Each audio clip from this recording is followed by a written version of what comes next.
Voy a presentaros a las personas que van a intervenir ahora. Va a hablar ahora, a intervenir Emily Lalán, que es la técnica financiera de la Secretaría Conjunta. A continuación está Maya Armendariz, gestora de proyectos, Teresa Zas y Elena Jiménez, también gestoras de proyectos, y subirá más tarde Cristina Igoa, que es la responsable de comunicación. Gracias, Emily. Merci Pilar. Je vais faire la présentation en français. Je vais vous présenter le circuit de certification, mais d'un point de vue, de votre point de vue, parce que l'autorité de certification vous a présenté un peu l'encadrement des obligations qu'eux doivent suivre par rapport à ce que nous propose la Commission européenne, mais nous on l'a traduit en termes opérationnels pour vous bénéficiaires. Ça c'est le circuit. Donc voici le circuit de certification que nous allons reprendre étape par étape. Alors comment ça marche le laser? Voilà. Donc d'abord je vous fais une présentation générale. On va partir de vous bénéficiaires. Chaque bénéficiaire a une période donnée, qu'on va voir tout à l'heure, on parlera des aspects de calendrier par la suite, va envoyer ses dépenses au contrôleur de premier niveau. Le contrôleur de premier niveau les acceptera, les refusera, les validera en fonction. Et une fois qu'elles sont toutes certifiées par le contrôleur, c'est le chef de file ou bénéficiaire principal qui va les récupérer, les consolider, raconter ce qui s'est passé sur le projet et le transmettre au secrétariat conjoint autorité de gestion, qui eux-mêmes nous feront un contrôle. Une fois ce contrôle effectué, nous transmettrons toutes ces dépenses à l'autorité de certification, qui elle-même les transmettra à la Commission européenne. Donc tout ça, c'est les flèches roses. On a vu, ça va dans ce sens-là, c'est votre remontée des dépenses. Et après, dans l'autre sens, la Commission européenne paye l'autorité de certification à 90%, on verra tout à l'heure. L'autorité de certification paye les bénéficiaires, chacun d'entre vous. Deux nouveautés sur ce point-là. La première nouveauté, c'est qu'avant, l'autorité de certification payait directement le chef de file qui redistribuait aux bénéficiaires. Ce n'est plus le cas, le paiement est direct aux bénéficiaires. L'autre point important, c'est qu'en fait, on va pouvoir certainement gagner énormément de temps parce que l'autorité de certification ici n'aura pas à attendre le retour des fonds. Nous avons pris l'option sur ce programme d'utiliser l'avance pour que dès que les dépenses arrivent, l'autorité de certification puisse vous payer quand elle détient les fonds. Donc on va raccourcir fortement les délais. Rentrons donc dans ce circuit de certification et qu'on va voir étape par étape.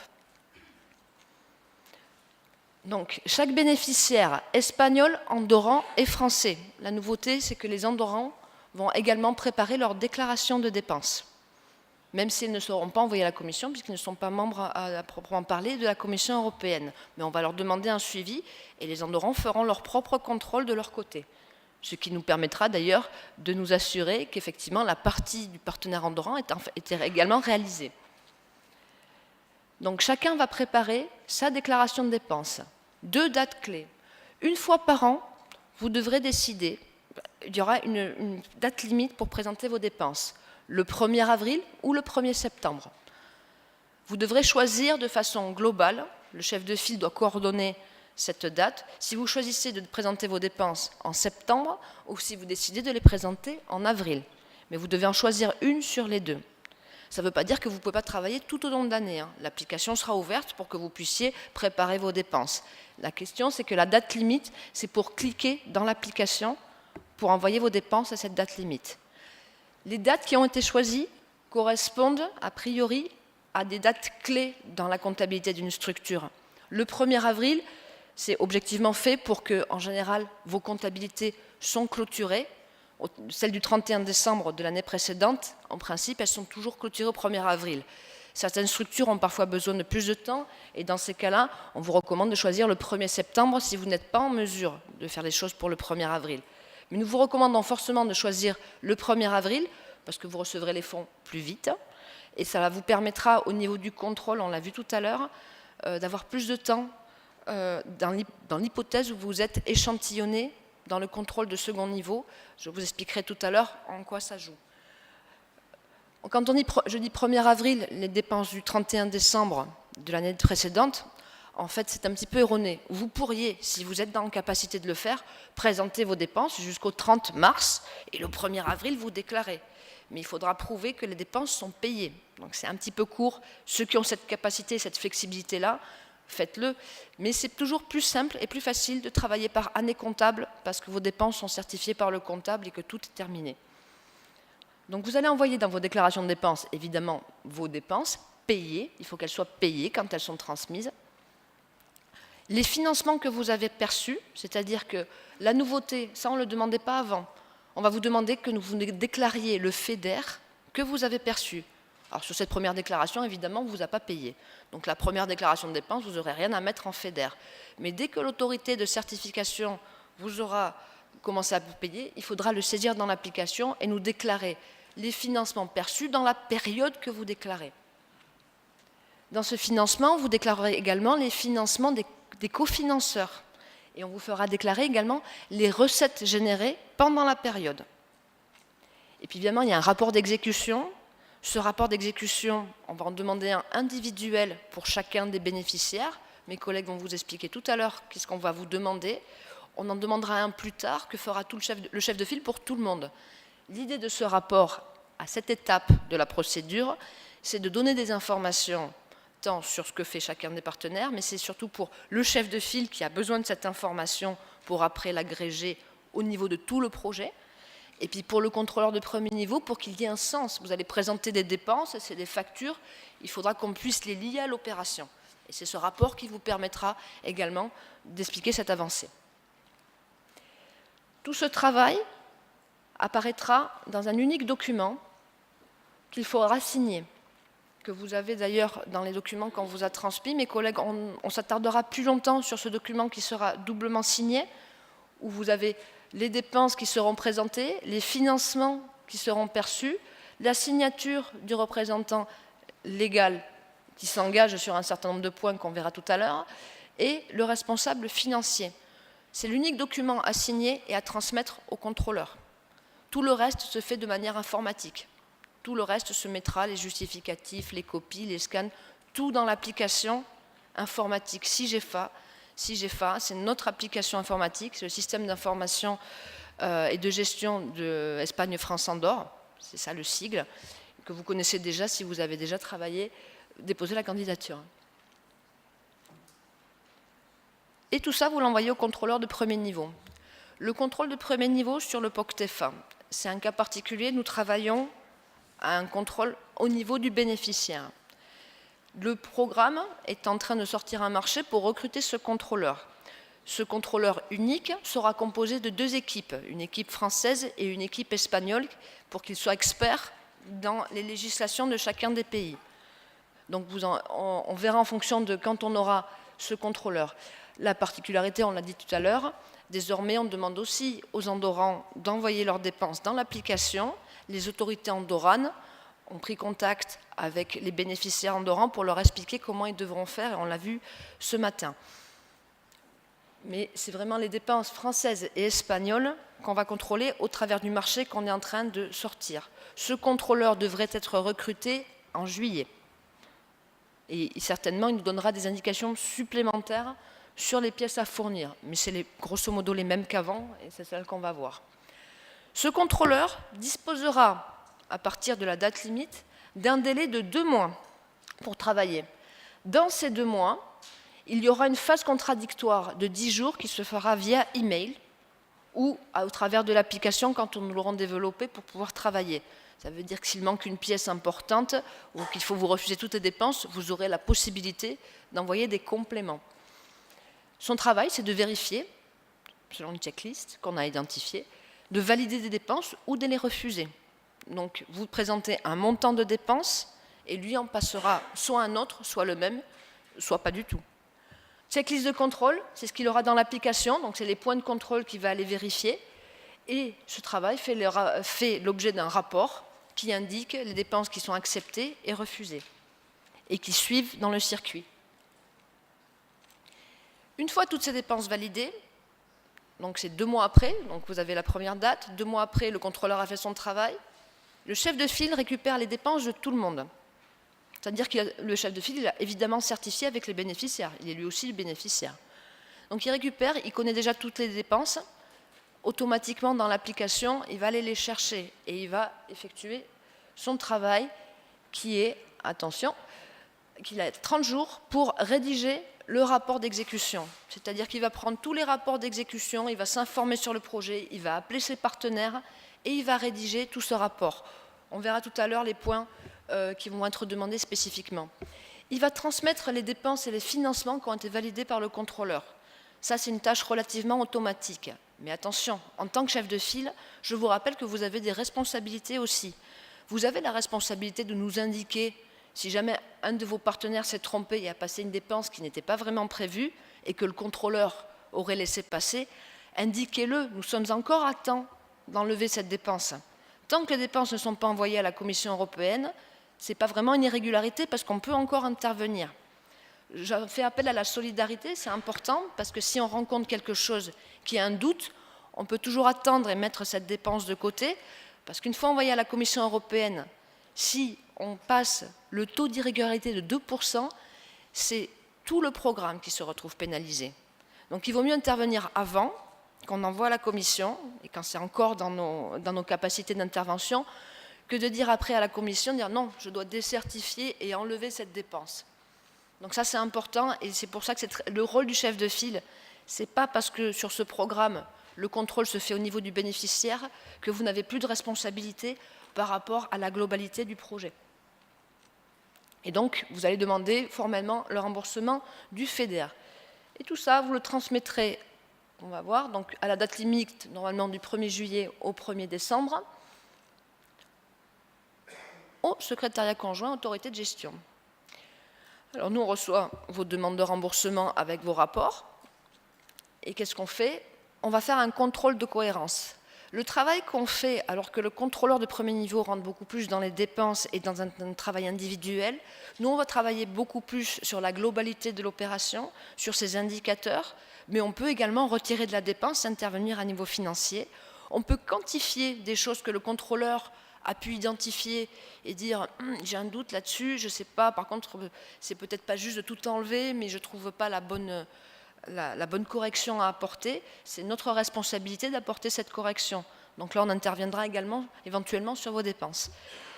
Et donc, on va transmettre votre demande de remboursement à l'autorité de certification, qui vous a fait sa présentation tout à l'heure.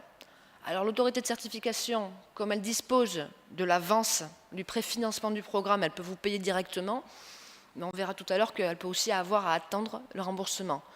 L'autorité de certification elle-même, elle vérifie, elle a ses propres organismes, propres points de contrôle, et elle transmet à la Commission. Et la Commission européenne reçoit toutes ces dépenses. Une fois que les dépenses sont en haut à la Commission européenne, le type de contrôle qui peut intervenir sera différent. On verra tout à l'heure les différentes typologies de contrôle. Mais là, on a vu que le pilier, c'était le premier niveau. Et après, il y a plein d'autres types de contrôle. Mais les autres types de contrôle n'interviennent qu'une fois que c'est envoyé à la Commission.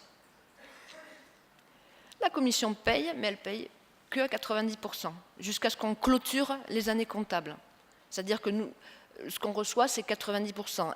Et là, ce qu'on a décidé sur ce programme, c'est de faire la même chose, c'est-à-dire que l'autorité de certification va vous payer les paiements intermédiaires à 90%. Quand je dis 90%, ça veut dire que si votre projet est approuvé à 65% de FEDER, on va payer 90% des 65%, pour retenir en fait 10% à chaque paiement. Alors jusqu'à quand?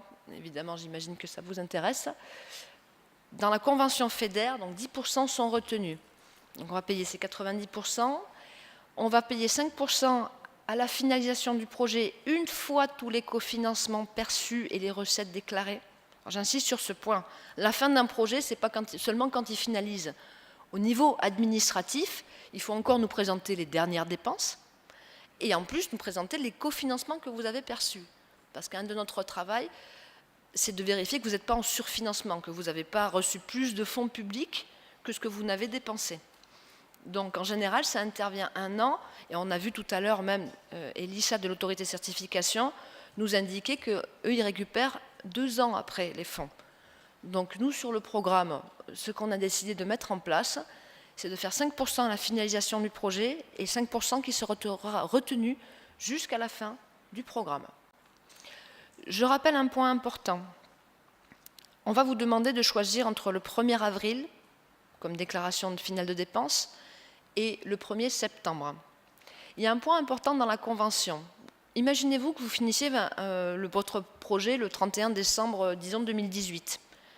La convention FEDER prévoit que vous devez présenter vos dépenses dans les 6 mois au plus tard, suivant la finalisation du projet. Si vous finissez au 31 décembre, ça veut dire qu'on est au 30 juin de l'année suivante. Vous devez saisir vos dépenses au 30 juin dans ce cas-là. Et elles seront traitées avec les autres. Mais nous ne pouvons pas attendre et nous devons avoir la garantie et savoir déjà quel est votre taux de réalisation. C'est pour cette raison que même si vous avez choisi la période de septembre dans vos certifications, si votre projet finit au 31 décembre, vous devrez les saisir dans l'application à minima en juin. On reviendra sur ce point-là parce qu'on parle plutôt de clôture d'opération et de la fin, et aujourd'hui on est plutôt sur le lancement et le début. Et donc on paiera chacun des bénéficiaires. Un point de calendrier global. Donc en bas, là, en bleu, c'est l'étape bénéficiaire. Au 1er avril ou au 1er septembre, sur ce calendrier, c'est la date limite pour appuyer sur le bouton pour envoyer vos dépenses. Je rappelle que ça ne veut pas dire que vous allez travailler d'un seul coup. Vous pouvez vous organiser, l'application est ouverte et vous pouvez saisir vos dépenses au fur et à mesure. Chaque projet devra choisir s'il déclare plutôt en avril ou en septembre, et une déclaration par an. Après quoi, le contrôleur intervient. Il a 2 mois pour valider les dépenses.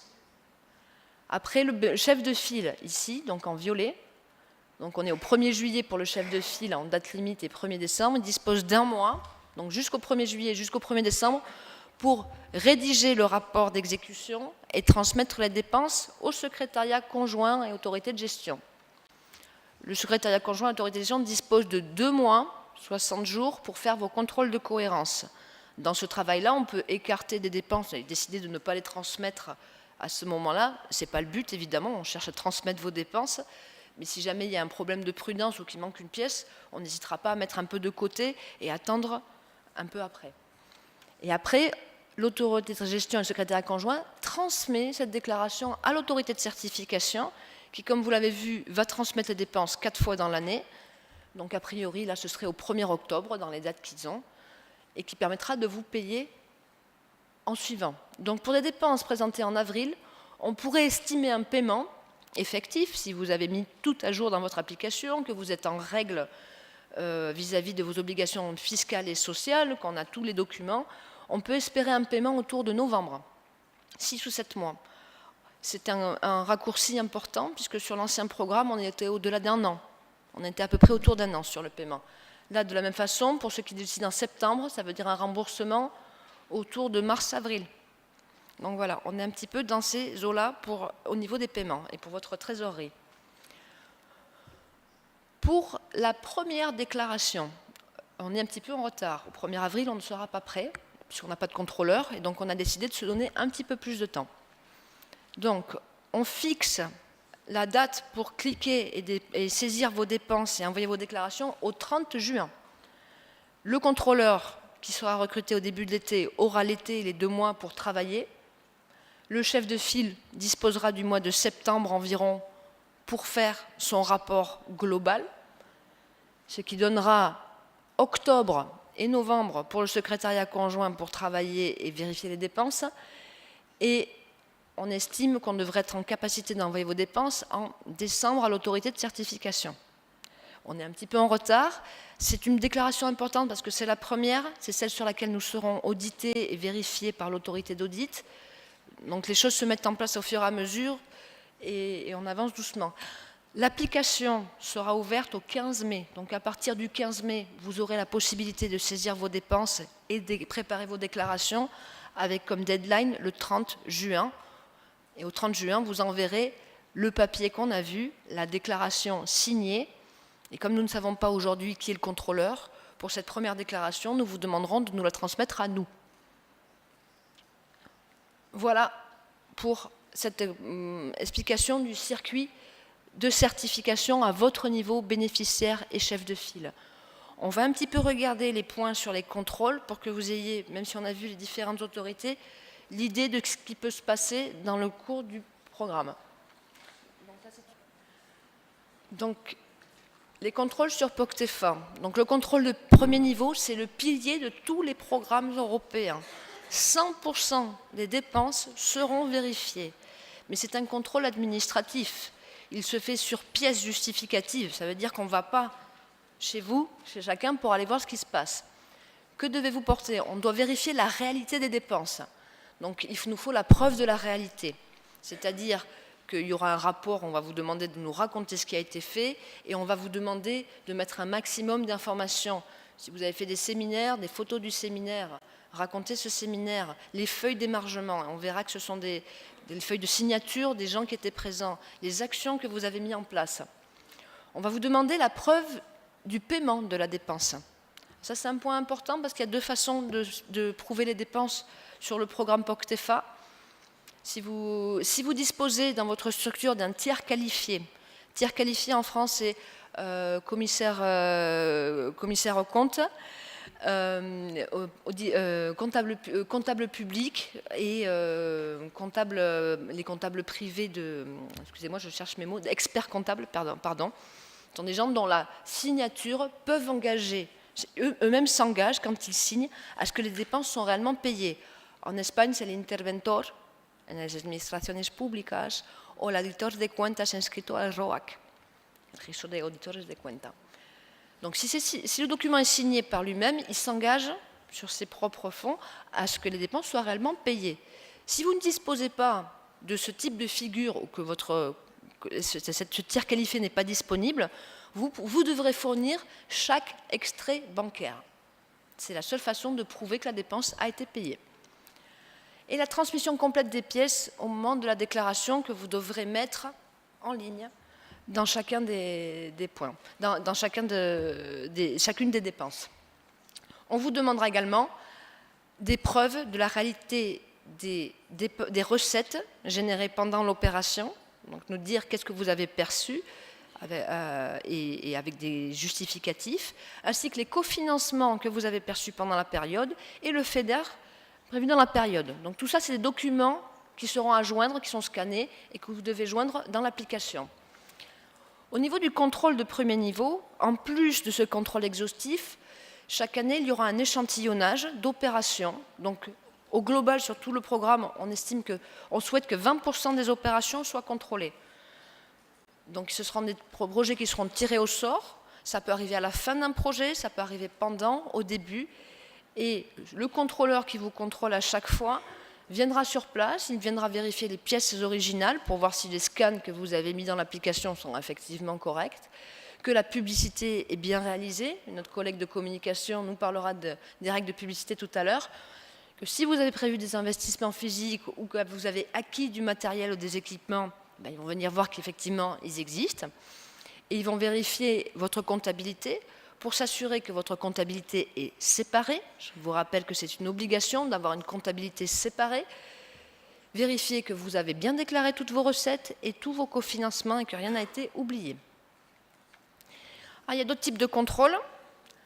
Le contrôle de second niveau, donc ça c'est sur des dépenses, c'est un échantillonnage sur des dépenses qui ont déjà été envoyées à la commission. C'est l'autorité d'audit qui le fait. L'autorité d'audit sur ce programme, c'est l'IGAE, Intervention Générale de l'Administration de l'Estado. C'est l'équivalent en France de la commission interministérielle de coordination des contrôles. Il dispose d'un membre français, évidemment, pour faire son travail. C'est un prestataire qui fera ce travail pour leur compte, et eux suivront. Et eux, leur travail, c'est de vérifier que tout le circuit qu'on vient de voir fonctionne bien. C'est-à-dire qu'il va vérifier que vous avez bien déclaré vos dépenses, que le contrôleur de premier niveau a bien fait son travail, que nous, on a bien fait notre travail, que toute la chaîne, que l'autorité de certification a bien transmis les dépenses. Donc c'est un travail sur toute la chaîne et donc là, c'est une visite sur place, ils viennent vous voir et ils ouvrent tout. Ils choisissent une déclaration de dépenses et ils vont aller voir l'intégralité de ce qui a été fait là-dessus. Donc c'est un échantillonnage qui est effectué environ 10% des projets qui ont envoyé leurs dépenses. par année. La Commission européenne fait ce travail également. Elle le fait en général soit que sur des bénéficiaires français ou des bénéficiaires espagnols. Ce n'est pas obligatoire, mais ça peut arriver dans un programme. Nous, ça nous est arrivé. Donc, c'est des contrôles sur place et vous serez notifiés, ils iront voir vos projets. Il y a des contrôles qualité des autorités nationales, françaises et espagnoles, qui se font plutôt sur pièce. C'est un travail que font les autorités qu'on a vu tout à l'heure, qui font plutôt auprès du contrôleur directement. Et si jamais il y a un problème, vous serez contacté pour apporter des pièces supplémentaires.